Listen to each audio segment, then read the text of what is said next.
Welcome to a new episode of Inside the Economist Mind. Today we're tackling, well, a really core challenge for pretty much anyone dealing with economic data and insights. How do you actually manage and prioritize all your analyses?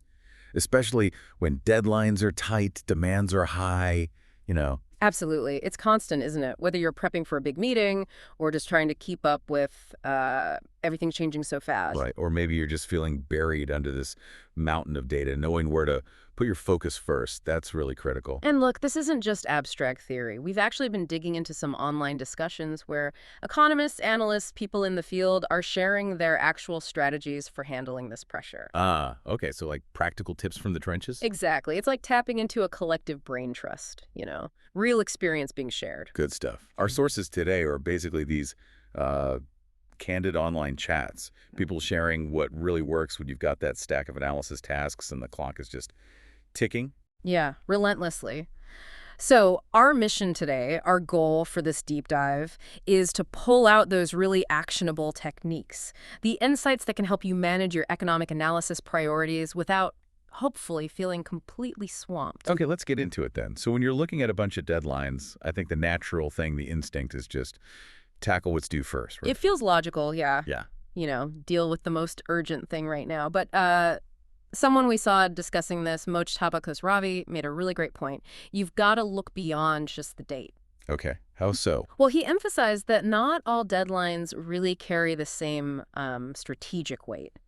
An analysis due next week might actually be way more important for the big picture than something due tomorrow. That's a crucial distinction. So it's not just when it's due, but what it achieves. Like, Yeah. what analysis is going to make the biggest difference? Exactly. Well, As Jonathan Pacheco Rivera put it, what's going to truly move the needle for your organization, or maybe just for your own understanding? right.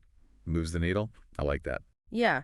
You need to think about the potential consequences. What's the fallout or the upside of this particular analysis? So, like, is it going to inform a major policy shift or guide a big investment? Precisely. Or maybe it's more of a routine check-in, still important, but maybe less impactful in the grand scheme. So Jonathan's advice was to really prioritize the analyses that drive those strategic decisions. That's it. Because those can have a much bigger ripple effect than just, ticking off the box for the nearest deadline. And it makes sense, too, that focusing on that high-impact stuff, well, it's not just good for the company or the client.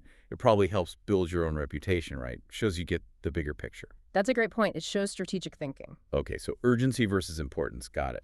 What else? Well, another key dimension running alongside urgency and impact is just the sheer complexity of the analysis itself. Yeah. Some projects are just beasts, like advanced modeling or really deep dives into structural changes. Exactly. They just demand more time, more brain power. And this is where Mojtaba's experience forecasting GDP, I think it was, really hit home. Yeah, he learned the hard way, perhaps, that for these really complex jobs, you absolutely have to start early, like way earlier than you think. Why is that?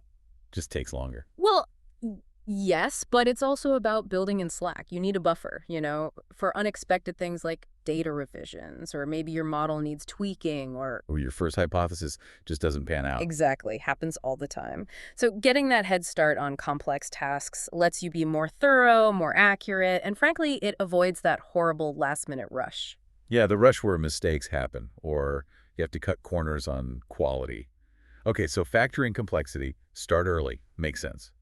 But, okay, what if you've done all that thinking impact complexity and you're still just genuinely swamped? Too much on the plate. Right, and that's where delegation comes in. It can be such a critical tool. Handing stuff off. Well, yeah, but strategically. It's about figuring out which tasks other people on your team could handle well. Mojtaba mentioned this too, how delegating parts of his work did two things. Okay. One, it freed him up for the really high priority, maybe more complex stuff. And two, it actually gave his colleagues good development opportunities. Win-win. But good delegation isn't just dumping work on someone, is it? Oh, definitely not. That's key. It needs really clear communication, clear instructions. Making sure they know the goal, the method you expect, the timeline. And that they have the support they need if they get stuck. It's about empowerment, not just offloading. So, you listening, maybe think about your own workflow. Are there pieces you could effectively delegate?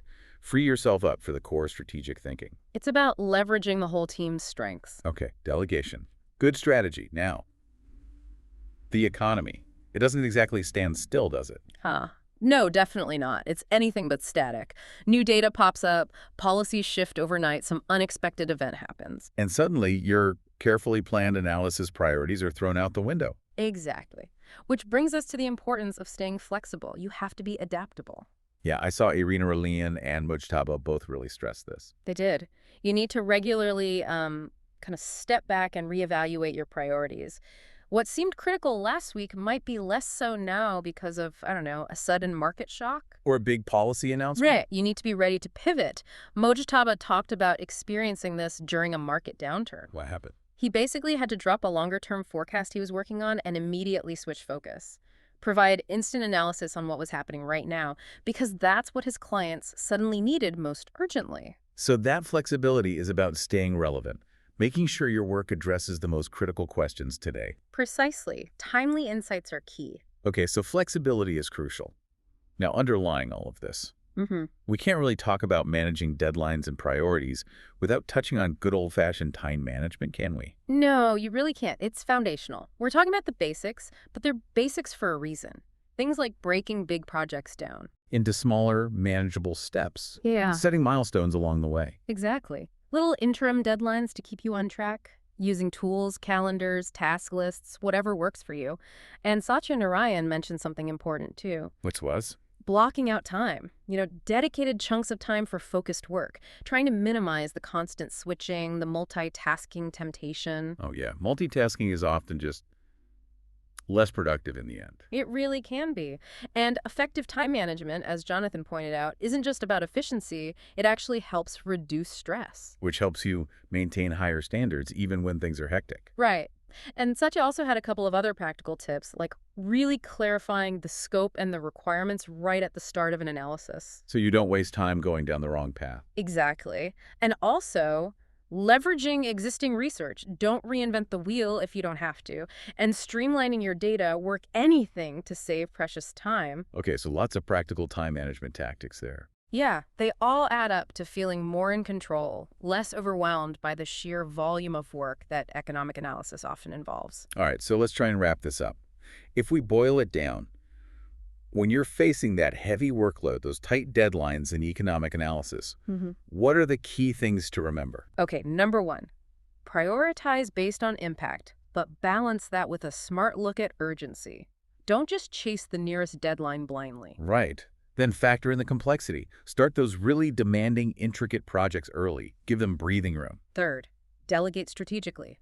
Use your team effectively, empower colleagues, and free up your own time for the highest priorities. Don't forget flexibility.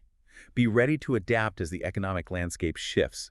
Reevaluate those priorities regularly. And finally, underpinning it all, solid time management. Break things down, set milestones, block out focus time, clarify scope up front, use the techniques. Okay, that's a really solid set of strategies. It leads to a good question for you, the listener, to think about. Look at your current workload, your current pressures.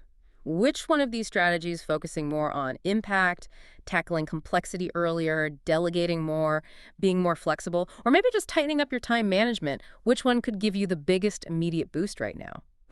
That's a great reflection point.